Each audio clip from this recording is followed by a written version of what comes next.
Shalom, graça e paz. Que prazer poder estar entrando na sua casa nesta manhã para trazer mais uma porção da palavra do nosso Deus. E eu quero falar hoje com vocês sobre o tempo da maturidade chegou. E eu quero trabalhar um texto bastante conhecido de todo o meio cristão, que é a parábola do filho pródigo. Está lá em Lucas, capítulo 15, do versículo 11 até o versículo 32. Eu não vou ler porque nós conhecemos bastante a história daquele moço que pediu do seu pai a sua herança antecipada, recebeu, saiu, desperdiçou e voltou para casa pedindo para entrar, né? Este é o resumo da história desse moço. Eu quero me atentar hoje num fato assim muito importante que chama a minha atenção, que é na questão tempo. O tempo em que todas as coisas aconteceram. Na nossa vida, as coisas todas são medidas assim, por um tempo. Nosso tempo de criança, nosso tempo de adolescente, de jovens, adultos, anciões, enfim, cada uma dessas fases existe anos que caminham durante esse período. A infância até 11, 12 anos, então é um longo período de tempo e cada uma desse tempo, cada etapa desse tempo, precisa saber o que estamos fazendo durante esse período. A Bíblia não conta essa primeira infância do rapaz, mas tudo indica que foi uma infância muito boa, foi uma infância confortável, porque o seu pai tinha uma fazenda, propriedades, tinham servos, escravos que trabalhavam com ele e seu filho ajudava também. Então, não passa a ideia de que era uma família que passava dificuldades. Pelo contrário, parece-me que era uma família bem-sucedida, em que esse moço teve tudo que ele pudesse imaginar na época para sua infância e adolescente. E aí é quando nós paramos para ver a fase desse moço que ele viveu, onde não tinha necessidades de coisa alguma. E o que me parece também é que ele não ia para o campo. Ele era um jovem, era o caçula, e quem estava lá sempre é o primogênito, quem estava no arado com o pai, quem acompanhava o pai. E ele, pelo que se percebe no decorrer do texto, ele estava mais em casa. E aí nos leva a pensar o que a ociosidade faz com uma pessoa que não está ocupada, que não está preocupada com o trabalho, não está preocupada com o futuro, não está preocupada com a família como um todo. Esse moço, sem dúvida, começou a sonhar. Até aí, nada demais. Sonhar com uma vida diferente, sonhar com um mundo novo, sonhar em sair daquela fazenda e ir para qualquer outro lugar. Naquela época não tinha o país das sete maravilhas, não tinha Nova York, Disney, Paris, nada disso. Mas ele sonhava em sair daquela fazenda e usufruir da sua vida sozinho, sem que ninguém cobrasse nada. Queria continuar sendo jovem, como se a vida inteira fosse só a sua juventude. Paramos para analisar aqui, irmãos, que o problema não é quando nós não estamos trabalhando, o problema é o que estamos fazendo, no que estamos nos dedicando quando nós não estamos trabalhando. Nós pensamos coisas que parecem impossíveis porque não valorizamos o esforço de quem realmente está trazendo pão para a nossa mesa. Não valorizamos o esforço do pai, do irmão, dos empregados, porque nós não estamos pegando na enxada, nós não estamos enfrentando o sol quente, não estamos dependendo do tempo para poder colher o que o campo, a terra vai nos produzir. Enfim, é um tempo que precisa esperar e que talvez na sua juventude, na sua ansiedade, ele não queria esperar por esse tempo. E aqui nós vemos com clareza isso como um paralelo com a Igreja de Jesus. A Igreja de Jesus, nós temos muitos tipos de pessoas que conhecem vários textos da Palavra de Deus, vasculha a Bíblia para lá e para cá, mas são meras letras. eles não experimentam as verdades que estão retratadas naquele texto, não passa a fazer parte da sua vida, e isso nos faz pensar que é muito fácil abrir mão de Jesus para qualquer outra coisa, abrir mão da casa do Senhor, ou pensar, não, então é só eu orar e Deus vai me entregar tudo, como se fosse o pródigo, o filhinho de papai, que tudo que queria pedia e o pai lhe atendia. Não funciona assim. O reino de Deus não é assim. Por que Deus não nos antecipa a herança? Por que Deus não nos entrega tudo quanto nós pedimos, do jeito que nós pedimos? Eu vou lhe dizer por quê. O exemplo desse moço nos ensina que a primeira coisa que ele não faz com que todos os nossos pedidos e gostinhos sejam atendidos.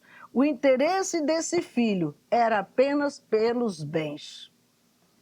Isso é bem complicado, porque esses bens que eram do seu pai, ele julgava ser seu por herança. Não, vai vir para minha mão, mais cedo ou mais tarde ele também virá para mim, porque eu tenho parte nisso.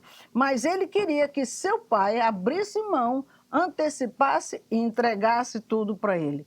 Então, uma pessoa que é interesseira nos bens e não no dono dos bens, ela não é merecedora dela, porque não valoriza o esforço de quem está realmente fazendo com que aquele patrimônio cresça. A segunda coisa, Deus não nos entrega tudo por causa da imaturidade. Esse homem era extremamente imaturo. Nossa vida, irmãos, nosso crescimento espiritual, ele também obedece etapas como criança, adolescente, jovens e adultos. A vida espiritual também tem esses degraus que precisamos galgar. E isso também leva tempo.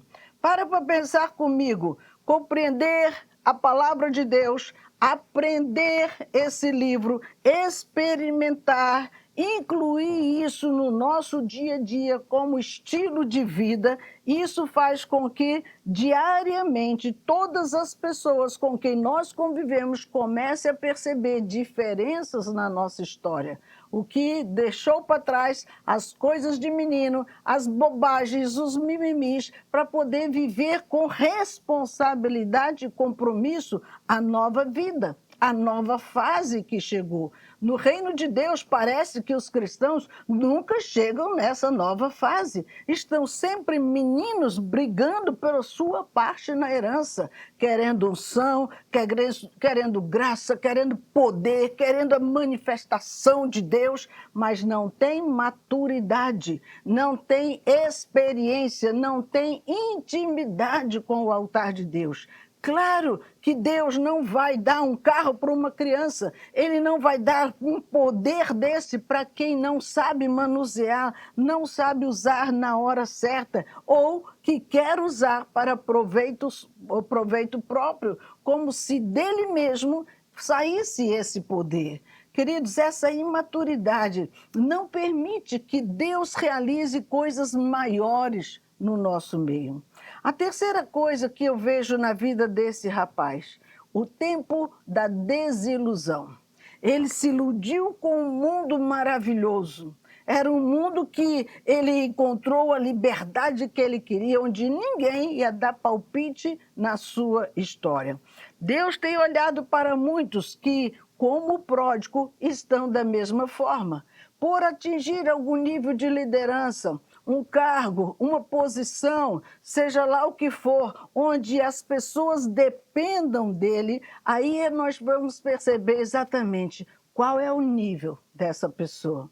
Começa a desperdiçar a confiança, o dom, a coragem, a ousadia, o poder, a graça de Deus para viver as coisas segundo o prazer do seu coração. Viver querendo que as pessoas batam palmas, que as pessoas puxem o seu saco mesmo e fiquem lá fazendo só a sua vontade. Entenda uma coisa, queridos, Deus não levanta nenhum líder para se tornar rei nessa terra.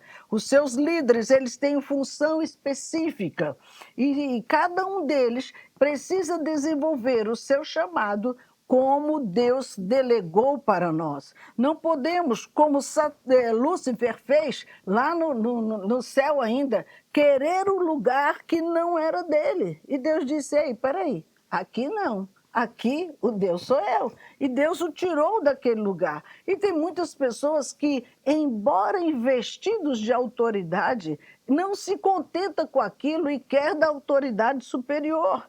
Quer um poder de mando, um poder de humilhação, de soberba. Pensa numa coisa esquisita que acontece no meio cristão e que precisa ser trabalhado por nós. Esse desejo pelo exibicionismo, pela fama, pelo aplauso, isso revela a real fase. Ainda sou imaturo, ainda não posso lidar com as bênçãos maiores de Deus, eu ainda não posso estar na posição que eu gostaria de estar, porque isso gera falatórios, zombarias, escárnio, e é o nome do Senhor e da sua casa que começa a ser ridicularizado. Quando o castelo de areia desse rapaz desmoronou, ele viu realmente qual era o seu estado. Ele percebeu: eu não tenho mais nada. Eu não tenho fama, eu não tenho os amigos, eles eram falsos amigos. Eu não tenho discípulos, eu não tenho status, eu não tenho posição, eu não tenho respeito. O que ele percebeu? Eu estou sozinho com o meu orgulho, com a minha soberba, achando que ainda sou o que eu não sou mais nada. Como seria bom se desde o princípio ele começasse a se enxergar assim: eu não sou nada. Eu preciso de Deus na minha vida. Eu preciso da graça do Senhor todos os dias. Talvez ele não precisasse vivenciar nada do que ele vivenciou até aquele momento. Por isso, queridos, que Deus, ele mesmo, ele faz com que o tempo seja fundamental na nossa história. Nunca queira queimar etapa. Ele nos encheu com toda sorte de bênçãos espirituais, sim, é verdade. Mas para quê? Para que possamos resgatar vidas, possamos tirar pessoas da desesperança, da maldade, tirar as pessoas que estão aí sem expectativa de vida, sem nenhuma esperança de coisa alguma. Deus não nos chamou para sermos pessoas ricas e diferenciadas de outras pessoas nesse ponto de vista de status sociais. Nada contra ser rico, mas não é o papel da Igreja de Jesus. Esse tempo de que as pessoas andam enlouquecidas pelo seu milhão, enlouquecidas por uma prosperidade, deixa eu te falar, é uma busca por um outro Deus que não é o nosso Deus verdadeiro. É a Deus Mamon, que ele aprisiona pessoas e os deixa desesperados para conquistar a todo custo. E aí é onde a desgraça está entrando nos lares. A tristeza de ver dívidas se amontoando sem nem saber como vai liquidar isso. As coisas entram no nível de desespero que alguns, por não suportar a dor, decidem tirar a sua própria vida. O pródigo, graças a Deus, ele não entrou nesse nível. Ele estava ali no isolamento absoluto, numa miséria absoluta também, mas naquela hora, como se um facho de luz que viesse sobre a sua cabeça, teve um tempo em que ele parou para pensar. A Bíblia diz que caindo em si. Essa frase é fantástica. Eu quero que você pare para cair em si, cair na real. Qual é a realidade da sua vida? Pare de querer viver a vida do outro. Pare de querer o dinheiro que o outro tem, o carro que o outro tem, a casa que o outro tem. Viva na sua modéstia. Viva no seu porte de financeiro. Não fique querendo aspirar tudo aquilo que você ainda não conquistou. É fundamental isso. A palavra de Deus diz que ele caiu em si. É como se ele parasse para pensar: o que eu fiz com a minha vida? sair do conforto, sair da proteção, sair do lugar da segurança, para ele de repente se encontrar numa miséria absoluta, numa dor, num isolamento, numa tristeza que nada cobria aquele rapaz. E essa foi a primeira coisa que ele fez. Isso é fantástico, irmão, porque ele deixou tudo que antes tinha tanta importância para ele, por ele não ter mais nada. Ele escolheu um caminho que tornou a pessoa solitária. Tem muitas pessoas solitárias hoje. Tem muitas pessoas amargando essa tristeza de estar sendo cancelado, isolado, rejeitado, abandonado até nesse momento de grande crise da sua vida. O que fazer? Deixa eu lhe falar, esse jovem aqui, ele caiu em si. Por que você não faz o mesmo? Pare. Cai em si. Cair em si quer dizer pare para pensar na sua história. Sair de sua casa, sair da igreja onde você estava congregando, aonde você tinha líderes para te aconselhar, onde você tinha irmãos para te trazer palavras, comunhão, alegria, prazer de estar na presença do Senhor. Abandona tudo isso para hoje viver assim? Nessa escassez, nessa tristeza, nesse abandono. Não, querido, faça o que ele fez, faça cair em si os seus pensamentos para que você volte para a presença do Senhor. Esse rapaz diz no verso 17 que ele começou a pensar no seu estado, tanto o estado emocional que ele vivia na casa do pai, o estado emocional que ele estava hoje, o estado financeiro que ele tinha antes e o estado financeiro de hoje. E nem se fala do lado espiritual. Por isso, deixa eu lhe falar, aquele rapaz ele começou a comparar a vida dele com os empregados de seu pai. E a palavra que veio no seu coração foi: quantos trabalhadores de meu pai, eles têm ali alimento, têm fartura para comer, e eu estou aqui a morrer de fome. Ele foi levado a um chiqueiro de porcos e desejou comer as bolotas daqueles porcos. Olha que tristeza isso. Ele não tinha comida, a fome era muito grande. Desejar comer a comida do porcos é o estado mais degradante de um ser humano, quando ele sai de uma mesa farta, onde ele sai de um abraço de um pai que o cuida, que zela por ele, para viver esse momento tão terrível. Veja, ele ignorou os sentimentos sinceros, ele trocou por interesses pessoais, ele desprezou o cuidado por um crescimento pessoal que não levou a nada. Pelo contrário, é como se ele andasse para trás. O crescimento que precisamos ter nos faz ir para cima e não andar para trás. Quando nós falamos de crescimento, cada fase que nós estamos mudando, até de estatura nós aumentamos. Crescer com Deus é aumentar a estatura, até chegar à estatura de varão perfeito, como diz a palavra de Deus. E aí, o cair em si levou ele a pensar como era a casa do meu pai.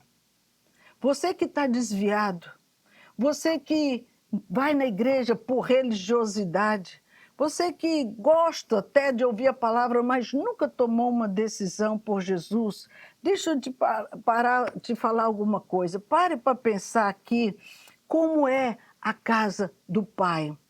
Você sabe como é? Talvez você não tenha sido criado por um pai biológico e não entenda bem o que quer dizer isso.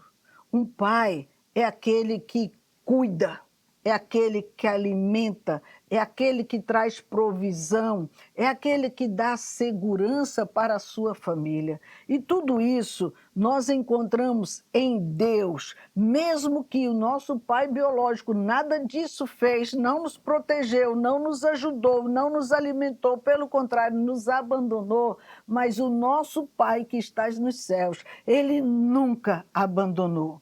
Ah, e por por que eu estou assim? Porque você nunca olhou para ele. Ele sempre esteve perto de você. Ele sempre quis abraçar você. Ele sempre quis estender a mão para você e você o rejeitou todo o tempo. Por isso que nesta manhã ele traz essa palavra, porque ele tem interesse em trazer você para perto dele. Como esse moço, ele chegou naquele ponto porque ele precisava de algo importantíssimo, tomar uma decisão na vida dele. O verso 18 diz isso, que ele toma uma decisão. Que decisão era essa? Ele diz: levantar-me-ei e irei ter com meu pai. Ei, a decisão que Deus espera de você esta manhã: eu vou me levantar e eu vou ter com meu pai. Que pai você vai ter? Com Deus, que sempre te esperou nesse tempo para que você entregasse para ele esse fardo que está pesado, que você não aguenta mais, não só de dívidas, mas de solidão, de abandono. Você pensava que tinha muitos amigos, você pensava que podia contar com todos eles, e agora que você precisa, onde eles estão? Mas ainda que, Salmo 27, ele diz: ainda que meu pai e minha mãe me abandonasse, o Senhor, contudo, me acolherá. E Ele quer te acolher esta manhã, Ele quer te trazer para perto. Lamentavelmente, nós vivemos hoje um tempo em que há muitas pessoas chamadas desigrejadas. Pessoas que já passaram pelas igrejas, pessoas que até um dia entregaram sua vida para Jesus, mas recuaram.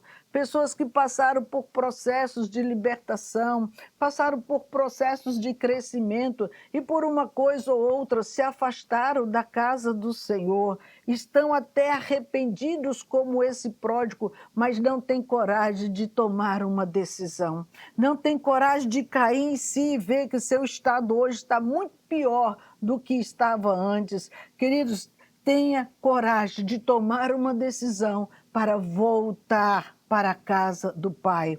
E algumas pessoas ainda usam esse argumento: eu não preciso ir para a igreja, eu oro na minha casa, eu leio a Bíblia na minha casa. Tudo bem, isso a gente tem que fazer também. Porque se a igreja não fosse importante, o próprio Jesus, ele não seria o autor, aquele que criou, aquele que formou um lugar para que os irmãos vivessem em comunhão, vivessem em unidade, vivessem em amor, sentissem esse prazer de pegar na mão: vamos junto, eu estou aqui com você. Como Salomão diz em Eclesiastes: um ao outro ajudou e ao seu companheiro disse: esforça-te. Não desanima, não. Eu estou aqui, eu vou te ajudar. Bora, levanta. Vamos juntos. Nós precisamos, sim, irmãos, de estar em comunhão com outros irmãos para que essa força, esse vigor venha sobre a nossa vida. Ah, mas a igreja... Olha, deixa eu te falar uma coisa. A igreja, esse lugar de comunhão, de relacionamentos, não é um lugar de perfeitos. Quantos defeitos eu tenho, quantos defeitos você tem, quantos defeitos as pessoas têm. Nós estamos num processo e cada um vai ajudando o outro a vencer as suas próprias debilidades. Vamos somando forças para que a gente não fique para trás, desistidos, porque temos uma parte mais debilitada da nossa vida. E principalmente com uma expectativa fantástica, porque Ele deu sobre nós o Espírito Santo de Deus. E é esse Espírito Santo que revela as nossas fragilidades. É esse mesmo Espírito Santo que mostra para mim e para você as áreas que nós precisamos mudar, as áreas que precisamos melhorar, como o Senhor quer atuar na nossa vida e através de nós para crescermos e fazer com que o lugar, a casa, a rua, a cidade, o trabalho, a faculdade seja um lugar saudável, um lugar respeitoso, um lugar onde as pessoas têm prazer de estar próximas umas das outras. Por isso, queridos, nossos erros os erros dos irmãos, mostra o quanto nós precisamos um dos outros e não nos afastar um dos outros. Vamos ter muitas coisas que o outro não gosta. É como no casamento. Um não é exatamente o que o outro gostaria. Tem um período do ajuste. Vão se conhecendo e vão aprendendo a fazer as coisas de modo que um agrade o outro. E é assim que funciona. Por isso que esse moço, ele toma uma atitude. Eu vou voltar. Eu vou voltar. E para voltar, deixa eu lhe falar, precisa ter humildade. Isso é um grande, posso até dizer que é um grande adjetivo ou um grande valor que possa ter na vida de uma pessoa. Voltar. Sabe por quê? Não é voltar e ficar escondido no meio da multidão. Você precisa voltar, pedir perdão para quem você feriu, para quem você ofendeu. O pródigo, quando ele estava voltando para casa, de longe o seu pai o viu. De longe, o seu pai reconheceu que era ele. Por isso, queridos, você precisa entender que você não está desprezado ou cancelado pelo Pai. Voltar para a casa do Senhor é não se esconder lá no fundão para ninguém te encontrar, para ninguém saber que você está ali. Não, queridos, você vai até lá e a porta que você fechou, você vai abrir outra vez, pedindo perdão para todos que lhe feriram ou até mesmo a quem você feriu. Ah, não consigo não. A pessoa natural realmente não consegue. Tem o coração endurecido, mas precisamos permitir que o Senhor Jesus entre e que o amor de Jesus venha sobre nós. Nesta hora, esse pródigo, ele reconheceu que ele precisava do amor do Pai, que ele não tinha mais. Quando nós não temos o amor do Pai, nós não conseguimos de fato perdoar ninguém. Nós não conseguimos mais ter relacionamento com aqueles que nos feriram. É muito difícil mesmo. Ninguém disse que era fácil, mas quando ele chega ali próximo, a atitude daquele pai quebrou o coração daquele moço. Ele esperava talvez uma bronca, ele esperava talvez que o pai o mandasse embora, ele esperava talvez que o pai o xingasse, alguma coisa, mas ele não encontrou nada disso. Pelo contrário, enquanto ele ainda vinha, o seu pai corria ao seu encontro. E ao correr, não foi para lhe esmurrar, não foi para falar nada, ele o abraçou. Pensa nisso. No dia de você voltar para a presença do Senhor, é exatamente isso que Ele vai fazer, Ele vai te abraçar. E quando Ele te abraçar ali, você vai entender o que é amor. Porque Deus, Ele se move com íntima compaixão. Lembra de Jesus, quando Ele estava trabalhando aqui nessa terra e que Ele via aquelas multidões em situações tão difíceis? A Bíblia diz que o seu coração se movia de íntima compaixão. Eram como ovelhas que não têm pastor. É desse jeito. Deus vai se mover de íntima compaixão para acolher você outra vez nos seus braços. E isso é tremendo porque você lembra aquela passagem que Judas foi até o Getsêmani, ele foi até lá com uma multidão de soldados para prender Jesus. E ele chegou ali e deu um beijo em Jesus para a sua morte. Mas agora o Pai vai ao encontro do pródigo e lhe dá um beijo para a vida, diga aleluia. Ele ali estava liberando vida sobre aquele que estava morto. Disse, meu filho, vamos celebrar. É dia de celebrar, porque você está vivo. E ele logo trocou roupas esfarrapadas que ele tinha de um mendigo e colocou outros tipos de vestes sobre aquele rapaz. Mandou colocar um anel, restaurando a dignidade. Colocaram umas sandálias nos seus pés, porque naquela época só andava descalço quem era escravo. Ele disse, não, você não é escravo do pecado mais, agora eu calço os teus pés com a verdade, com a preparação do evangelho. E a partir dali, toda a festa foi organizada e a Bíblia diz que teve uma churrascada, uma comemoração extraordinária, matou o melhor que ele tinha e fez uma celebração, porque aquele moço estava morto e foi ressuscitado pelo Senhor. Deixa eu te falar uma coisa, queridos. Quantas vezes você se sentiu assim, morto? Não tem ânimo para viver, não tem ânimo para estudar, não tem ânimo para cuidar da família, não tem ânimo nem para trabalhar. Está uma vida morta. Vive por viver, não tem prazer de comer, não tem prazer de se relacionar, mudo, calado dentro de casa. Isso não é vida, parceiro. Deixa eu te falar, isso não é vida. A vida só Jesus tem para te entregar. Ele diz: eu sou a vida. E essa é a vida abundante que Ele preparou para mim e para você. Não é uma vida isenta de problemas, não, mas é uma vida em que nos encoraja, nos empodera, nos dá graça, nos dá força para enfrentar problemas de frente e não nos acovardarmos como se tudo tivesse acabado. Não, ninguém anda para trás, meu irmão. Ele nos fez andar para frente, confiante, olhando para o autor e consumador da nossa fé. Por isso que hoje nós convivemos com muitos pródigos que saíram das igrejas, saíram da presença de Deus. Alguns até nem saíram da igreja, mas já saíram da presença de Deus e são meros religiosos.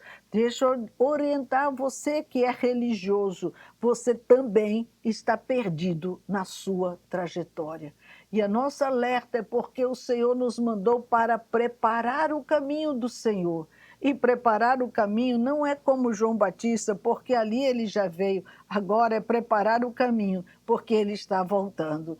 Ele está voltando para buscar aqueles que são seus. E falta você.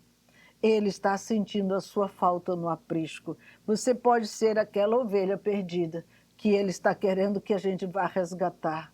Estamos aqui para lhe dizer, ainda há tempo para você se render aos pés de Jesus. Ainda há tempo para você voltar para a presença de Deus, como esse moço voltou para a casa do pai. Achava até que ele ia ser um mero escravo, mas escravo é só o diabo que faz, te escraviza no pecado, te escraviza no vício, te escraviza nas dívidas, te escraviza na bebida. Deus não. Ele enviou Jesus para nos libertar e por isso somos livres para poder dizer, você também pode ser uma pessoa livre hoje. Precisa fazer o que ele fez. Tome uma decisão. Levante-se e volte para a presença do nosso Senhor. Amém? Beijo no coração. Até a próxima semana.